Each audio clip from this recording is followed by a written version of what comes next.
Are you truly ready to start doing the spiritual work? Because a lot of us don't really know what it takes to properly do the spiritual work, and I didn't for the longest.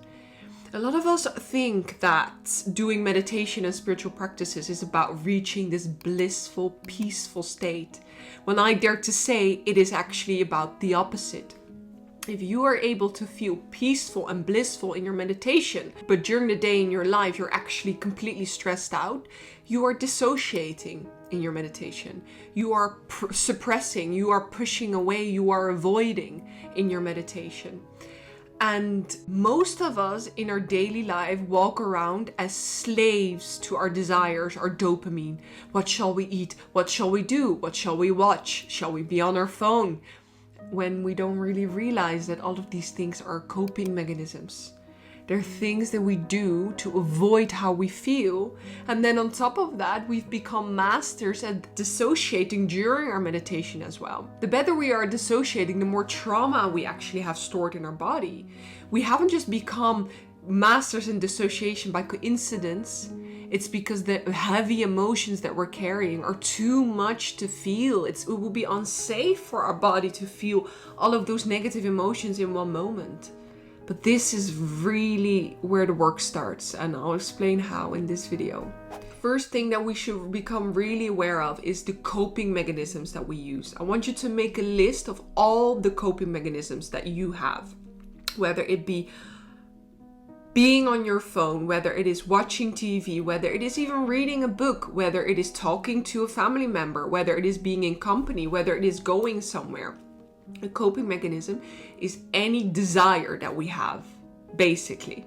Because where is this desire coming from? This desire is coming from the fact that the present moment isn't good enough on its own.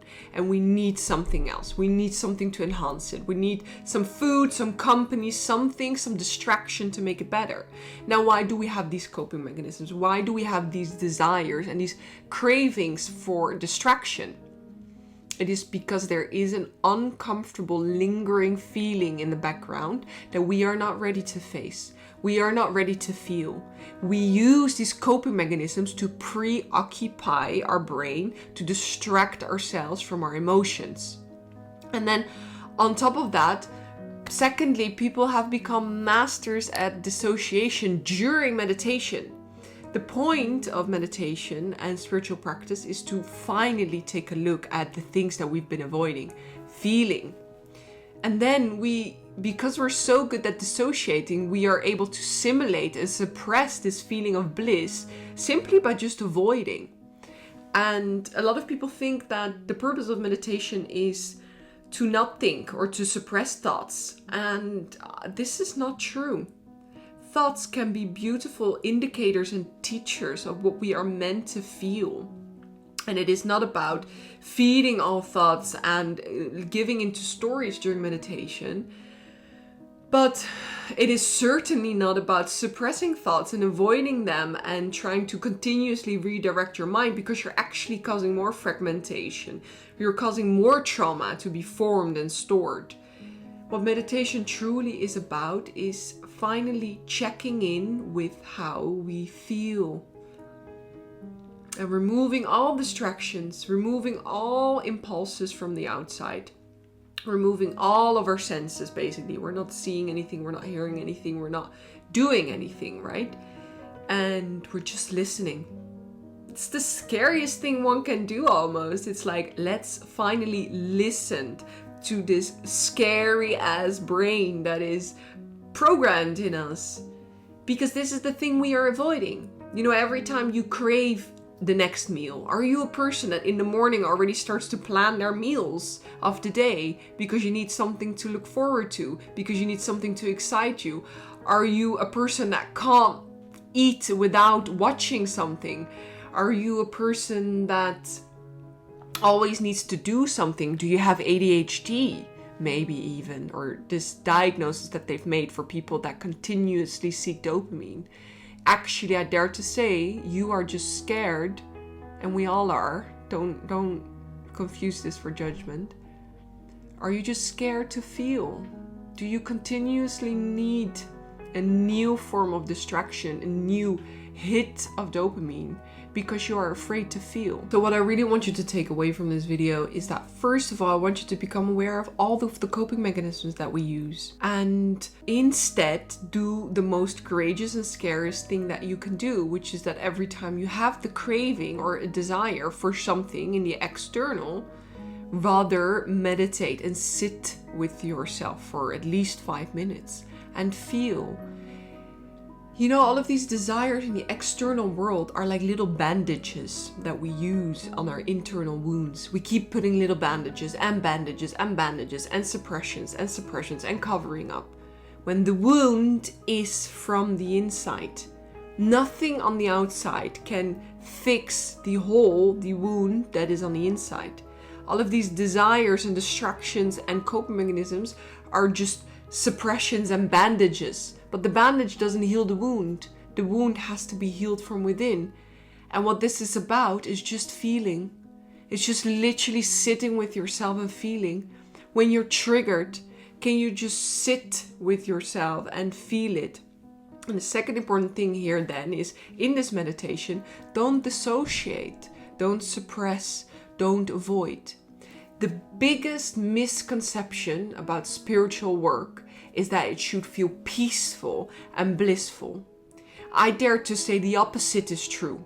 The deeper you go into spiritual work, the more pain and shit and garbage that was in your system has to come up. You have to look down into the bucket of shit and trauma and things and insecurities and fears that you're carrying with you and go through it in order to transcend.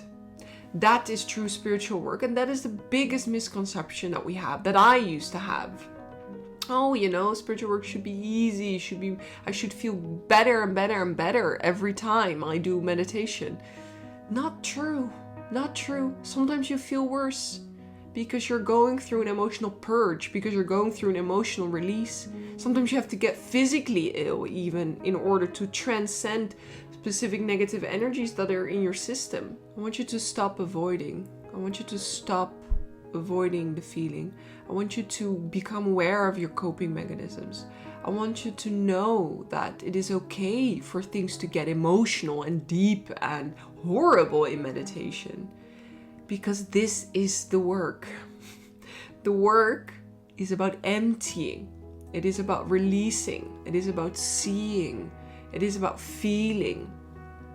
It is about allowing. It is not about blissful and peaceful. That comes after, and most of us have a little while to go before that becomes a permanent state of being. But if you're stressed in daily life and anxious, then there's no way your meditation can feel blissful and peaceful, because you're just then avoiding, you're dissociating. So take away from this video that the more you start doing the work, the more emotional purging might happen. The more that comes up, the worse things seem to get for a little while. And that is okay, because you are doing the work. You are feeling. Be courageous. Make this list of your coping mechanisms and challenge yourself that every time you have this desire come up, sit with yourself for at least 5 minutes without dissociating, without suppressing, and feel what wound were you trying to put a bandage on. I am also a personal life coach if you feel like you need my personal guidance in this quite challenging trajectory, I would say, of doing the work. And if you're ready to do the work, do reach out to me at coaching@davidcitram.com. And for people that really need that sort of like structure and guidance on where to start with practices, I have crafted a very comprehensive identity shifting course where I guide you exactly on what practices to do each day. They are guided practices, exactly what journaling to do each day, and exactly what to focus on in your spiritual journey for a period of 5 weeks. Which is really this transition period where I help you shift from the current version that you are into your highest self, step by step, day by day, through my guidance. And then there are also group Q&A calls as you're part of the course, and I'm guiding you personally through chat as well. So link is in the description if you're ready for that change and shift. Thank you so much for listening to me. I hope you got something from this video. Do leave me a comment. I love to read everything about how your journey is going and what the spiritual work means for you. And if there was anything that was pivotal in this video for you. I really hope so. And I'd love to see you in my next video. Sending you my love.